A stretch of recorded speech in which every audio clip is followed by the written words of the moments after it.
Oi pessoal, mais um podcast Canal Tech no ar. E quando um terremoto, um tornado ou uma grande tempestade acontece, uma das primeiras perguntas que aparecem é: não dava para prever? E a resposta não é tão simples. Hoje já temos satélites, sensores, estações meteorológicas e até inteligência artificial acompanhando diferentes sinais praticamente o tempo todo. A tecnologia consegue identificar riscos, antecipar alguns eventos e emitir alertas que podem fazer diferença na hora de salvar vidas. Mas ainda existem fenômenos que não conseguimos prever com a precisão de dizer exatamente quando, onde e com qual intensidade vão acontecer. Então, afinal, até onde a tecnologia consegue prever um desastre natural?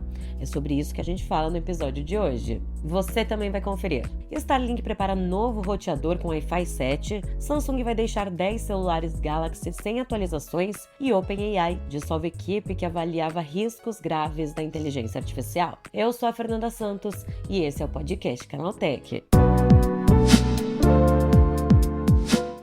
E eu tenho um recado rapidinho. O podcast Canaltech está concorrendo para entrar no Top 20 do Prêmio IBEST 2026. E se você está ouvindo a gente agora, faz parte dessa conquista. Todos os dias a nossa equipe trabalha para levar até você as principais notícias, entrevistas e histórias que mostram como a tecnologia impacta a nossa vida. Se esse conteúdo faz diferença para você, dá uma força pra gente então. É só acessar o link que está na descrição desse episódio e votar no podcast Canaltech. Seu apoio é muito importante para nós.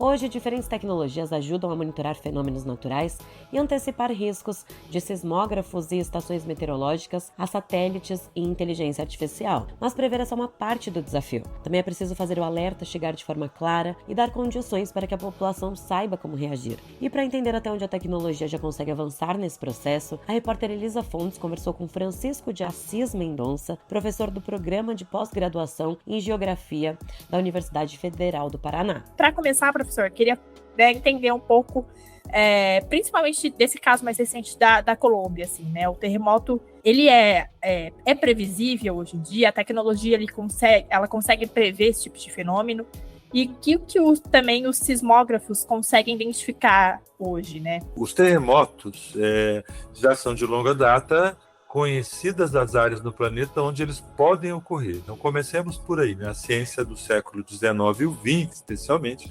avançou com esse mapeamento. Os terremotos acontecem, sobretudo, nas bordas das placas tectônicas, né? No centro das placas tectônicas, eles não acontecem com muito impacto. Pode ocorrer nessas áreas mais centrais de placas tectônicas o efeito de onda, que vem dessas bordas e a onda vai até se disseminar, desaparecer para as áreas centrais dessas placas. Então, dito isso, há já um mapeamento no mundo, no que a gente chama das áreas de risco de terremotos. O caso da Colômbia, o caso da Venezuela, exatamente mostra isso. O Haiti, anos atrás, a República Dominicana, o Japão, nesse momento também, né? A gente está falando aqui da América do Sul, mas tem outros lugares no mundo também que estão passando por esses tremores de terra chamados, que não vão chamar de terremoto. Então, as pontas ou as bordas das placas são áreas conhecidas de ocorrência dele. Então, a gente já tem de pré-aviso onde podem ocorrer.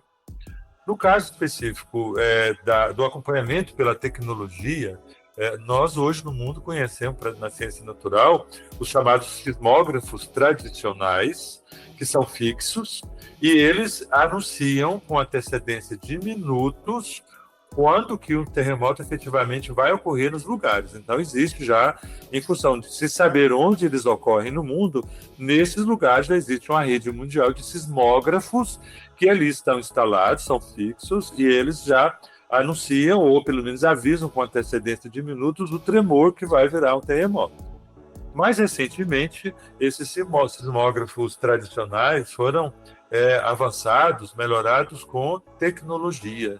E aí nós falamos de sismógrafos móveis, que captam com muito mais precisão a ocorrência dos fenômenos. O que acontece na prática com essa técnica e tecnologia é que o sismógrafo tradicional já instalado, ele consegue avisar a ocorrência daquelas ondas de primeiro impacto, ou aquelas primeiras que acontecem E o sismógrafo móvel de tecnologia muito avançada, ele já aponta com detalhe para a segunda onda, que são as ondas que, quando ocorrem, né, dos tremores, quando ocorrem em lugares habitados, aí sim os impactos são muito fortes. O que aconteceu na Colômbia e na Venezuela, no Japão sempre está acontecendo, é exatamente isso. Ali você tem um anúncio de minutos que acontece nos lugares de risco, que as pessoas têm que evacuar os prédios, os lugares que podem desmoronar e tudo. E, num segundo momento, mas é questão de minutos, os sismógrafos móveis de tecnologia avançada apontam onde ocorre a magnitude e aí realmente o impacto que vai acontecer em minutos. Ou seja, são fenômenos que, embora a gente saiba onde eles podem ocorrer, a gente não sabe quando e a magnitude, que é o que os sismógrafos vão precisar mais hoje em dia. Então, a tecnologia permite isso. Vou dizer de maneira bem direta para ti, o impacto causado desses tremores na Venezuela e na Colômbia poderia ter matado muitíssimo mais gente. Veja, são grandes edifícios, áreas muito habitadas, densamente ocupadas, e a gente viu desmoronar edifícios gigantescos, tudo, e ali morreram, hoje registrados cerca de 5 mil pessoas na Venezuela, mas ainda tem um conjunto de desaparecidos, né? E na Colômbia passou quase aqui de 150, 200 no atual momento, mas esse número vai aumentar um pouco mais, e de desaparecidos por um certo tempo. O que eu quero dizer para ti, que embora são fenômenos da natureza, que a ação humana, com toda a tecnologia, não consegue impedir de acontecer, nós não temos tecnologia para impedir um terremoto, e nem tampouco um tornado, um furacão. São fenômenos da natureza. Mas a gente desenvolve tecnologias no mundo capazes de diminuir o impacto. O que a gente está vendo na Venezuela e Colômbia é isso. Poderia ter uma mortalidade muito maior face à densidade ocupacional. Mas não foi tanto, embora muita gente perdeu a vida, em função de tecnologias mais avançadas que estão sendo usadas. Para entrar um pouco mais no assunto, mais no geral, né, não só o terremoto, a gente tem o monitoramento de fenômenos naturais também por outras tecnologias, né? Aí eu queria que você trouxesse para a gente quais que tecnologias, né, que a gente tem hoje que trabalham juntas para fazer esse monitoramento, né? Principalmente trazer ali o papel dos satélites, né, que hoje, né, estão na nossa órbita aqui, mas que tem um papel fundamental em muitos aspectos, né? Para o caso dos terremotos, os satélites auxiliam nesse mapeamento na Terra, né, das áreas de risco e como é que está tendo essa movimentação. Mas aí é uma indicação à distância para os fenômenos que são localizados e que já tem as áreas de risco. Então, nesse caso, as imagens servem para acompanhar a ocupação dos lugares, a exposição de pessoas, a vulnerabilidade. Os satélites ajudam muito aí, mas não na prevenção da ocorrência do terremoto ele mesmo. Isso está nas tecnologias dos sismógrafos fixos e imóveis.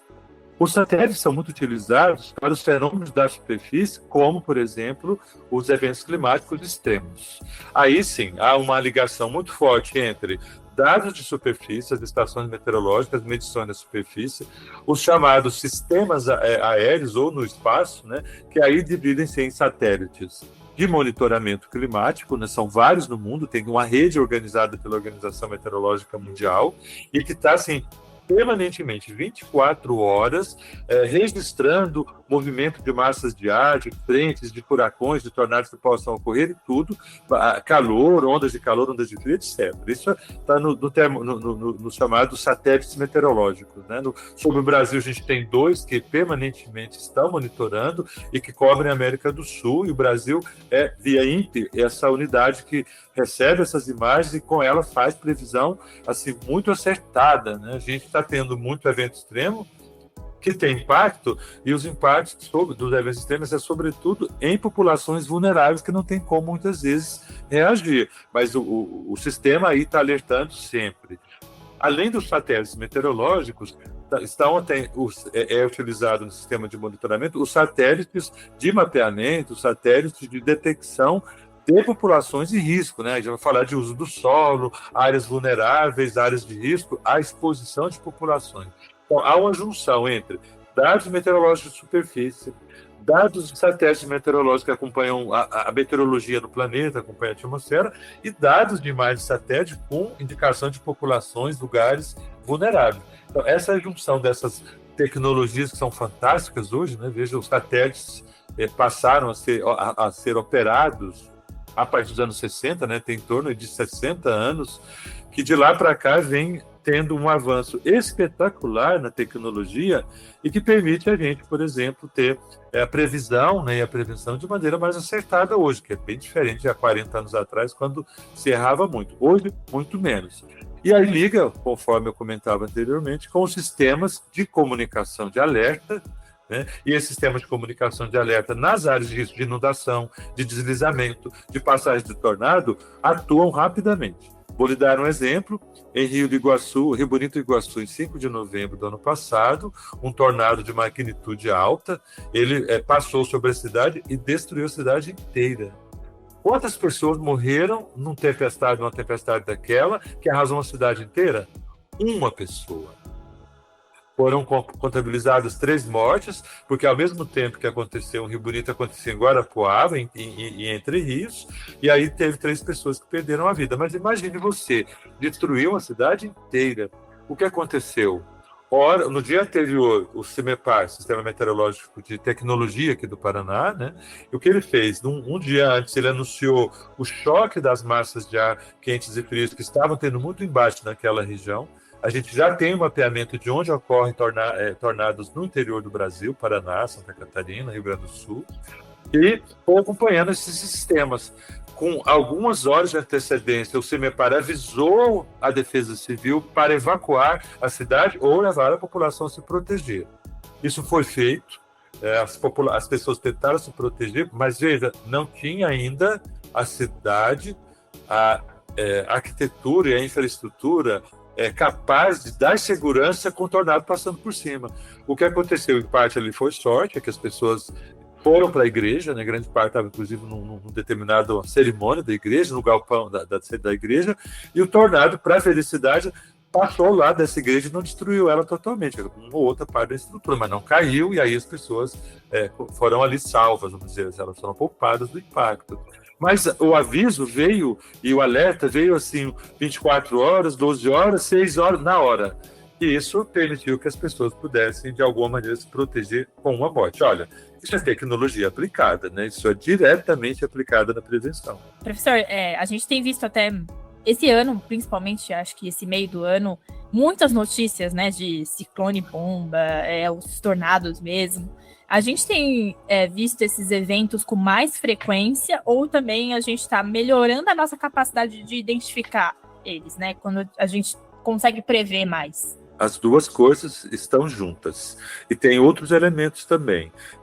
Só no Paraná, para você ter uma ideia, eu falo do Paraná porque minha área de pesquisa, sobretudo, do estado do Paraná, a gente tem uma rede de pesquisa no Paraná chamada NAP Emergência Climática, aí são 90 pesquisadores, a gente trabalha em colaboração e a gente acompanha os fenômenos. Veja, no Paraná, este ano, historicamente, foram já registrados entre janeiro e junho 10 tornados. Você volta no tempo, eles eram, quanto mais você volta no tempo, mais escassos, né? Ou menos registrados. Claro, mas, por exemplo, nos anos 1930 teve tornado forte, 50 destruiu 2 cidades, 90 mais 3 cidades e tal. Mas, claro, lá você volta no tempo, o registro era muito parco, os sistemas de acompanhamento e registro meteorológico eram muito simples, avançados para a sua época, mas visto de hoje muito simples ainda. Então você não tinha tecnologias de acompanhar e registrar o fenômeno. Não quer dizer que eles não aconteciam, a tecnologia não estava, né? A ciência tão, vamos dizer, refinadas para aquele acompanhamento. Mas também naquele momento, há um século atrás, a gente tinha muito menos ocupação de pessoas nessas áreas. Então, às vezes acontecia o fenômeno, não tinha um impacto social, então ele nem era registrado. Então, são duas coisas. Com a mudança climática e o estado da emergência climática, os tornados, os eventos extremos, sim, se intensificaram na magnitude, são mais fortes, mas também muito mais repetitivos, acontecem mais. Isso é mudança climática. Nós estamos, neste ano, nos anos últimos, vivenciando os efeitos das mudanças climáticas. Então, isso é verdade. Então, melhorou o sistema de registro, com satélite, com observação, com a comunicação, a tecnologia de comunicação registrando, melhorou o sistema de detecção, mas também os fenômenos se tornaram mais repetitivos. Agora, algo importante a se acrescentar é que, juntando o registro, juntando maior incidência pelas mudanças climáticas, os eventos, eles tornam-se importantes, Elisa, quando os eventos extremos, quando eles impactam a sociedade. Veja, nós na Terra hoje contabilizamos 8 bilhões de pessoas aproximadamente. Há 2 séculos atrás era 2 bilhões, 3 bilhões e meio há um século e meio atrás. Enfim, quero dizer para você é que o desmatamento foi gigantesco no nosso país e no mundo. O aumento da população inimaginavelmente chegou a 8 bilhões, ou seja, tem muito mais áreas, pessoas e atividades suscetíveis, expostas aos eventos extremos, com muita vulnerabilidade, muita pobreza. Então, esse é um fenômeno que não se deve deixar de lado, é que a quantidade de pessoas expostas e a vulnerabilidade delas nunca foi tão alta também. Então, eu juntaria esse terceiro elemento, a dizer, você aumentou o registro, aumentou a ocorrência de fenômenos, mas aumentou também a exposição e a pobreza. Olha, a inteligência artificial é um paradigma de nossos tempos e é realmente um sinal de um avanço tecnológico jamais observado na humanidade, dada a sua profundidade, seus impactos, sua capacidade de auxiliar em sistemas que já operavam antes, né? Então, eu dou sequência à sua fala exatamente nisso. Há um conjunto de sistemas, sobretudo pós-Segunda Guerra Mundial, para meteorologia, para sismologia, que permitem a gente detectar com antecedência os fenômenos extremos, cada vez mais precisos na nossa atualidade, tudo. A chegada da IA como uma possibilidade de melhorar esse conhecimento e avançar na sua análise e aplicação é realmente indiscutível. E ela está sendo muito utilizada para refinar análises, sobretudo na rapidez com que se precisa. Eu vou te dizer, claro, os sistemas meteorológicos detectam já com antecedência quando vai ter um tornado, uma inundação, uma grande chuva, uma seca, um calor extremo, detectam. Mas transformar isso de maneira mais rápida, numa linguagem acessível, chegar à população, a IA ajuda muito nesse aspecto, né? À medida que a utilização dela seja de maneira, e tem sido feita de maneira consciente, para não desviar a análise desses dados ou tratá-los de maneira incorreta, ela tem ajudado muitíssimo na agilização da correlação de variáveis de população, de dados meteorológicos, sismológicos e tal, e aí tem ajudado muito. Tem sido, eu reporto, um paradigma que nos desafia a usar melhor, compreender melhor, mas que pode trazer inúmeros benefícios para a prevenção e a segurança de populações. É muito utilizada, Elisa, muito utilizada e deve ser melhorada ainda mais. A gente comentou ali da questão do sistema da Defesa Civil mesmo, né, de alerta. Eu queria entender, assim, qual que é o desafio também de hoje as pessoas entenderem esse tipo de alerta, né, que elas recebem, porque ele é suficiente hoje em dia, ou a gente ainda tem que muito aprender, né, além de olhar, né, aquele aviso que chega ali no celular, entender mesmo o que significa aquilo, qual que é a importância daquilo. E também uma outra coisa que eu gostaria, né, que você comentasse, em relação mesmo a essas informações. Elas chegam da população mesmo de uma maneira eficaz, ainda falta, assim, mais opções mesmo para a população de ficar sabendo sobre isso. Como é que você vê isso hoje em dia? Olha, nós temos que melhorar muitíssimo o sistema de alerta e fazer com que ele chegue com eficácia nas populações em face dos impactos que ela realmente pode vir a sofrer. Então, nós temos muito que melhorar, até porque no Brasil, em especial, é ainda uma cultura extremamente nova, que ainda não foi disseminada de maneira aprofundada na sociedade. Nós somos uma sociedade, a gente tem sempre falado disso, que historicamente viveu sob a cultura da remediação, ou seja, acontece o desastre, vai lá o Estado, a Defesa Civil, os hospitais, etc., para reparar ou tentar ajudar algo como consequência que já aconteceu. Nós estamos numa fase, e estamos apostando muito nisso, de passar de uma cultura de remediação para uma cultura de precaução e prevenção. Mas isso é cultural, a cultura não se muda de um dia para o outro. Nós estamos na passagem. A Defesa Civil brasileira, muito recentemente, que passa um status de melhor organização no próprio Estado brasileiro. Eram serviços, sobretudo, voluntários, né, que as pessoas se davam e que não tinham organização oficial registrada, como, inclusive, ação de Estado. Agora, em alguns estados do Brasil, ela já começa a estar bem estruturada para um plano nacional de organização melhor. A própria Defesa Civil, então, está se estruturando. Então, nós estamos no processo de mudanças plenas. O que a Defesa Civil tem acompanhado o trabalho deles, tem investido e tem admirado muito o trabalho deles, é com formação em cursos de muito curta duração sobre temas específicos, como, por exemplo, de como que a informação deve ser trabalhada para chegar e ser entendida pelas pessoas. Não adianta um cientista, um meteorologista aprofundado fazer um anúncio com a linguagem científica. Não vai dar em nada, né? Não vai chegar e ter a eficácia necessária. Então, a Defesa Civil tem trabalhado com curso de comunicação, com curso de tecnologia de informação, de comunicação direta, tem acompanhado o serviço deles e também se qualificado para a melhor conhecimento científico e técnico dos sistemas e dos problemas. O que tem dado para a gente um resultado muito bom, apesar de, claro, de ter que avançar muito ainda, mas para que a eficácia seja melhor. Paralelamente, várias universidades no Brasil, alguns institutos, eu tenho feito isso, a nossa rede no Paraná faz isso, do que a gente chama de letramento climático, Elisa. A gente tem grupos no Paraná. O letramento climático é uma estratégia em que a gente vai até as populações vulneráveis, expostas aos riscos, e a gente trabalha com jovens, com crianças, com idosos, com adultos, sobre temas climáticos com a linguagem simples e acessível, e aí a gente tem conseguido resultados importantíssimos para a população mesmo agir com a Defesa Civil e complementarmente a ela, no sentido assim, da prevenção. Isso tem sido muito interessante. O que a gente está também sentindo como necessidade de avanço é que os estados, os governos dos estados, os municípios, a União, invista mais na construção das infraestruturas de acolhimento e refúgio. Eu quero dizer, quando acontece uma grande inundação, um grande terremoto ou um furacão, um tornado, se a comunicação vem da Defesa Civil para as pessoas se protegerem, as pessoas têm que ser informadas como elas podem se proteger.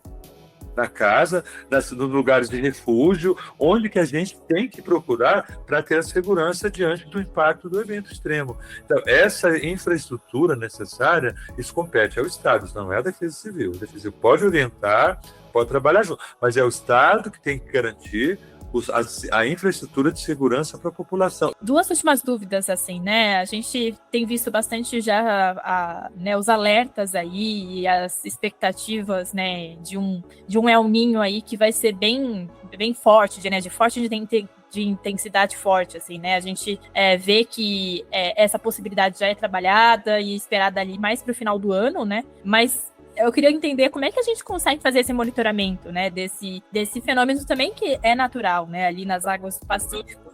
Como é que os dados também permitem que a gente tenha essa antecedência de como vai ser a intensidade do El Niño, entender um pouco esse assunto, assim, para também acalmar um pouco a população. Olha só, e aqui realmente tecnologia de ponta, Elisa.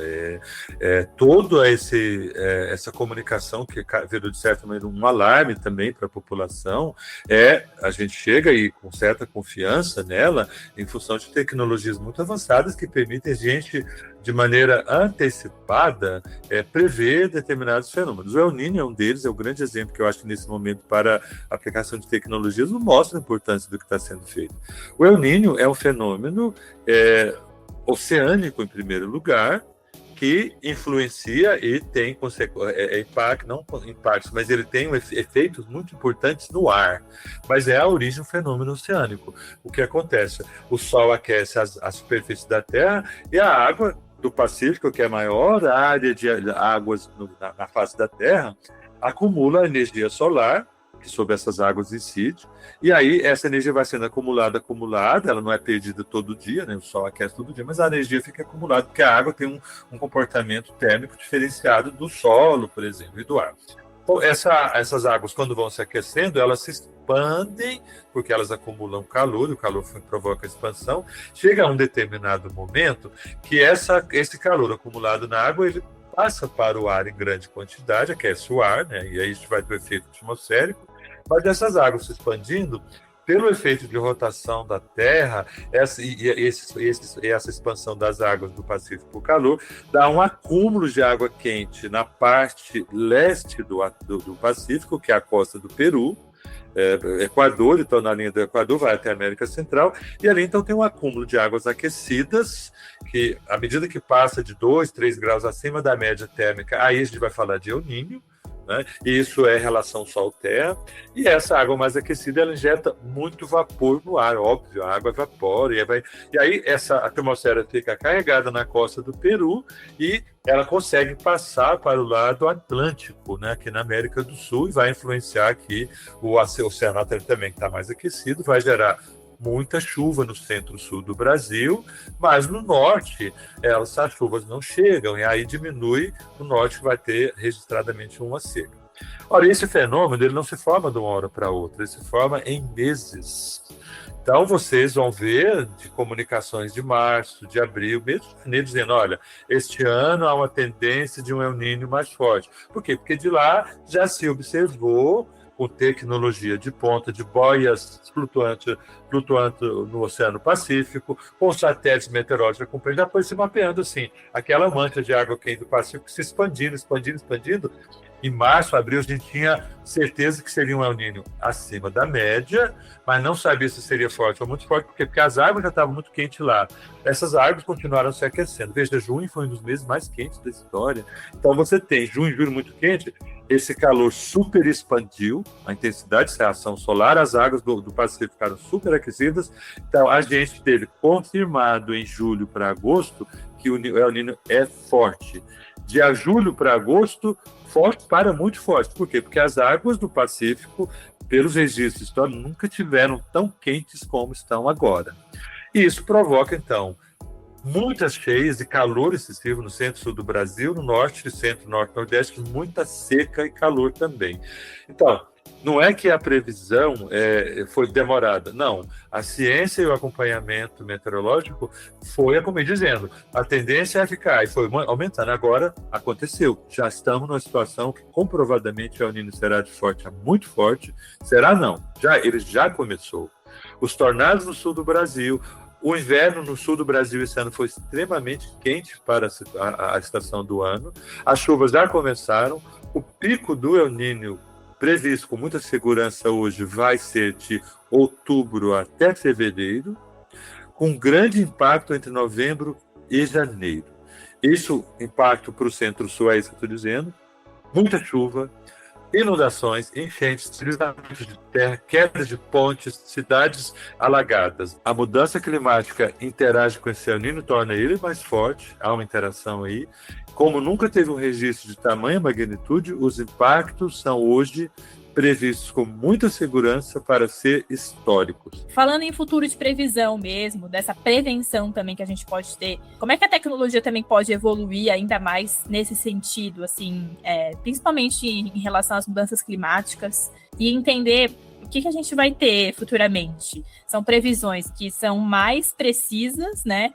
Ou a gente vai estar mais preparado, né, na verdade, para reagir a esses fenômenos naturais que estão cada vez mais extremos, né? A tecnologia vai avançar muito mais ainda na precisão dos fenômenos, em quando ocorrem, onde ocorrem e a magnitude com que ocorrem. Hoje a gente tem essa previsão, que já nos garante uma segurança, mas, por exemplo, chegar na escala do detalhe, da hora, do minuto, do onde, que lugar e a magnitude, nós ainda vamos avançar muito nisso, precisamos avançar muito nisso, né? Junto com essa tecnologia que é de conhecimento ou do campo da atmosfera, da meteorologia, da física, da climatologia, a tecnologia da comunicação mais próxima, da comunicação que possa ter efetividade sobre as populações. Porque não adianta só a ciência da atmosfera avançar com esse conhecimento se você não tem também a sua repercussão social, de poder efetivamente chegar com mais precisão à defesa civil, às ações dos hospitais, às ações dos médicos, à organização da população, ao mapeamento e construção das áreas de refúgio nos momentos de altíssimo impacto. E junto com isso, evidentemente, que a tecnologia possa, de alguma maneira, com as políticas públicas, dotar a população de melhores condições de fazer face ou enfrentar esses problemas. Claro, e a redução da pobreza, melhoria da educação, da informação, porque não adianta só informação se a população não tem conhecimento. É preciso melhorar o sistema de informação, de educação, de prevenção, e isso é dever do Estado.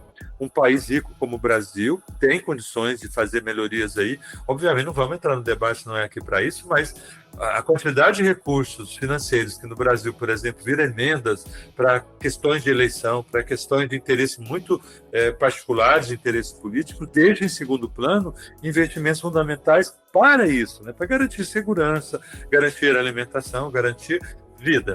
Isso eu creio que nós estamos num país que, ao avançar na democracia, na participação da população na gestão do país, pode vir a melhorar muito, é uma esperança, e é uma esperança com positividade. A gente já teve momentos muito mais difíceis no país, melhoramos muito, eu acho que a gente poderá melhorar muito mais ainda, com tecnologias de ponta, usando IA, usando sistemas acoplados de monitoramento por satélites, de sismógrafos, de estações meteorológicas bem equipadas.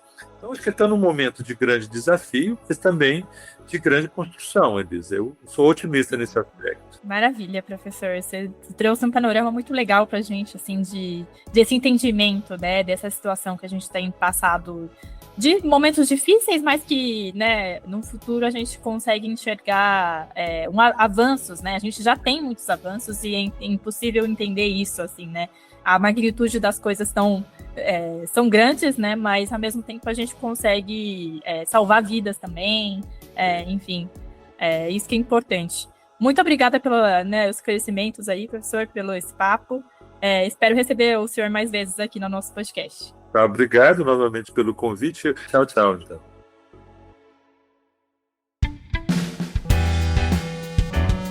E vamos agora para o Giro de Notícias. A Starlink está preparando seu primeiro roteador com Wi-Fi 7. O novo modelo apareceu em documentos da FCC, órgão regulador dos Estados Unidos, e promete menor latência e melhor desempenho quando vários aparelhos estão conectados ao mesmo tempo. Ele também terá 2 entradas para conexão por cabo de rede, além de uma USB-C, e poderá transmitir internet e energia pelo mesmo cabo. Mas atenção, o Wi-Fi 7 sozinho não vai deixar a internet da Starlink mais rápida. Para isso, a empresa ainda depende de melhorias nos satélites e nas antenas, e o preço e o lançamento ainda não foram divulgados. Se você tem um celular Samsung um pouco mais antigo, vale ficar de olho. 10 modelos Galaxy vão deixar de receber atualizações até 2027. Os primeiros da lista são os dobráveis Galaxy Z Fold 3 e Z Flip 3, que já não recebem novas versões do Android e chegam agora ao fim das atualizações de segurança. Modelos como o Galaxy S22, S21 FE e A5 III também estão na lista, mas ainda recebem correções até 2027. E atenção, o celular não para de funcionar, mas sem atualizações de segurança, fica mais vulnerável a novas falhas descobertas no futuro. A OpenAI desfez uma equipe criada justamente para avaliar os riscos mais graves dos seus próprios modelos de inteligência artificial. O grupo estudava ameaças como ataques cibernéticos e riscos biológicos e buscava formas de reduzir esses perigos. A mudança faz parte de uma reorganização da empresa para concentrar esforços no ChatGPT, mas isso não significa que o trabalho de segurança acabou. Essas funções foram distribuídas entre outras equipes especializadas, e a decisão chama atenção porque acontece após uma sequência de mudanças na área de segurança da OpenAI.